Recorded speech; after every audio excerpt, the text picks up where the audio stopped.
एक दिन गौतम बुद्ध अपने शिष्यों के साथ एकदम शांत बैठे हुए थे। उन्हें इस प्रकार बैठे हुए देख शिष्य चिंतित हुए कि कहीं वह अस्वस्थ तो नहीं है। एक शिष्य ने उनसे पूछा कि आज वह मौन क्यों बैठे हैं, क्या शिष्यों से कोई गलती हो गई है। इसी बीच एक अन्य शिष्य ने पूछा कि क्या वह अस्वस्थ हैं, पर बुद्ध मौन रहे। तभी कुछ दूर खड़ा व्यक्ति जोर से चिल्लाया, आज मुझे सभा में बैठने की अनुमति क्यों नहीं दी गई है। बुद्ध आंखें बंद करके ध्यानमग्न हो गए। वह व्यक्ति फिर से चिल्लाया, मुझे प्रवेश की अनुमति क्यों नहीं मिली।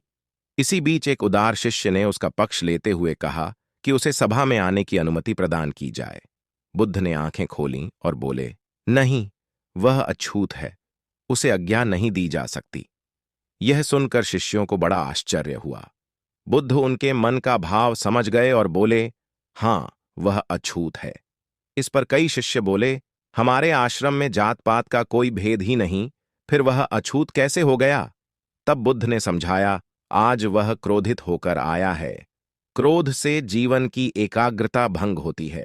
क्रोधी व्यक्ति प्राय मानसिक हिंसा कर बैठता है, इसलिए जब तक वह क्रोध में रहता है तब तक अछूत होता है। इसलिए उसे कुछ समय एकांत में खड़े रहना चाहिए। क्रोधित शिष्य भी बुद्ध की बातें सुन रहा था। पश्चाताप की अग्नि में तपकर वह समझ चुका था कि अहिंसा ही मनुष्य का महान कर्तव्य व परम धर्म है। वह बुद्ध के चरणों में गिर पड़ा और कभी क्रोध न करने का प्रण लिया।